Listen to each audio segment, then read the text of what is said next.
Chosen by history, a man becomes a warrior, engraved into history. A warrior becomes a hero. Wait, what? We have no idea what that means.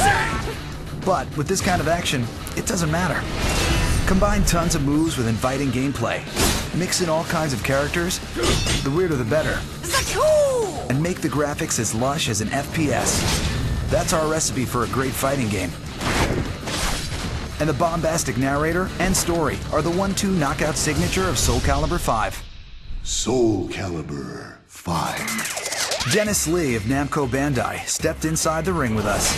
What makes Soul Calibur V and the Soul Calibur series different from other fighting games and other 3D fighters is really that implementation of the 3D. Soul Calibur has something called the 8-way run mechanic, which allows players to really easily kind of move in that 3D space.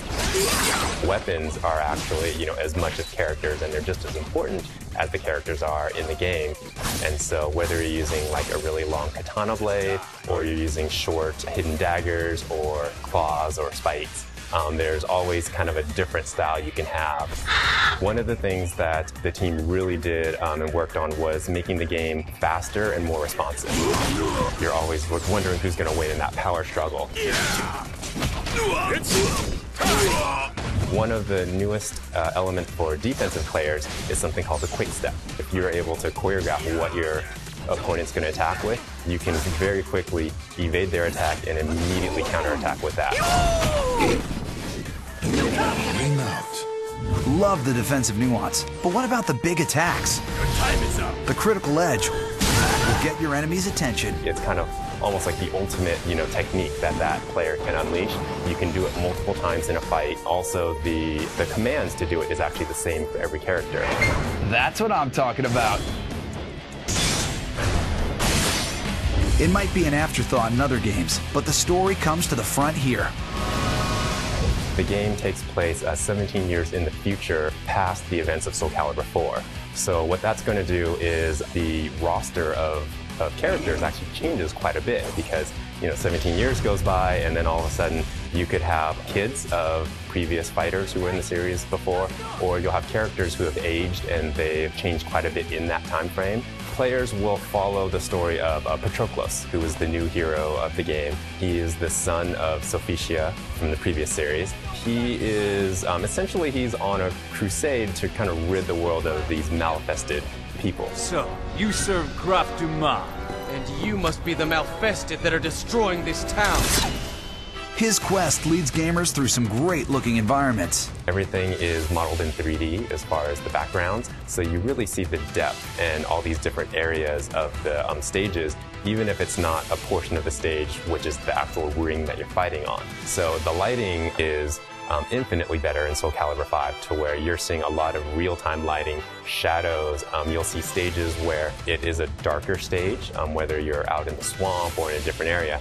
Who lives in these great settings? The roster for Soul Calibur 5 has over 25 characters. As far as returning characters, you have your Mitsurugi, Siegfried, Ivy, Voldo, Astaroth, Yoshimitsu, Cervantes, quite a few others. Let's break that down. Siegfried and Mitsurugi? You could never understand. They'll feel very familiar to people who used them in the previous series. A lot of their trademark moves and their strong attacks are still implemented, and you'll still be able to use them. But at the same time, those characters have aged 17 years. So from a visual style, they look a lot older, a little more rugged than they did in the past. Your punishment will be quite severe. Ivy has a very unique style and a very unique weapon. So her weapon is the snake sword. It's a sword that basically segments out and it becomes a whip as well. Voldo is a character that's kind of created to make people uncomfortable a little bit. He's got this kind of S&M vibe around him. His movements are really kind of awkward and a little jerky, and yet at the same time, when he's performing his attacks, he's really fluid. There's a lot of cool new characters. Viola and Zwei are two characters that have brand new fighting styles, so brand new to the series, so they're going to feel completely new. You have Pyrrha and Patroclus, and then you have Natsu, who is the apprentice of Taki, who was another fan favorite character. Ezio, on the other hand, he comes in as a guest character, not embedded into the core story for Soul Calibur, but there is a reason why he's there, but it's not going to severely impact both the Soul Calibur universe nor the Assassin's Creed universe. Ezio packs the hidden blades in addition to his other main weapons. He feels like a natural fit in this world. Can't find the perfect fighter? Make your own with a major update to the character creation mode. If you wanted to make a character that has really big arms and hands, but has a really small body and waist, you can do that. On top of that, the dev team added something where you can take these stamps, and you can place those anywhere on your character's body or on their clothes.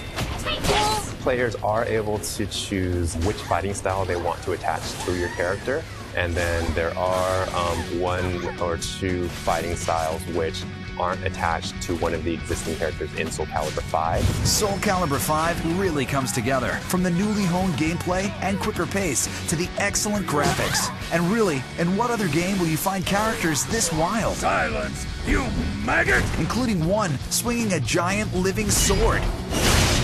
A healthy dose of the crazy. We'll take it.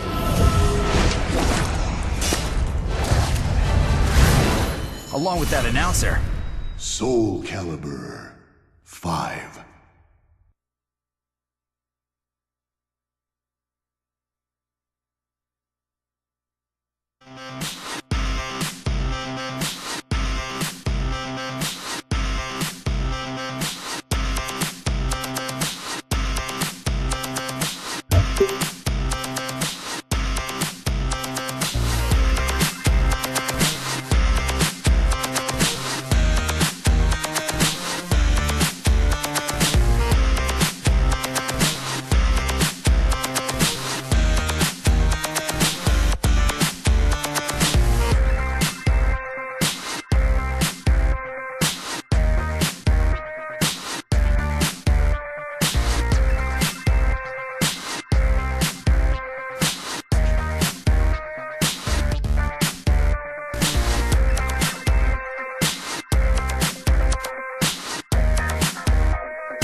Thank you.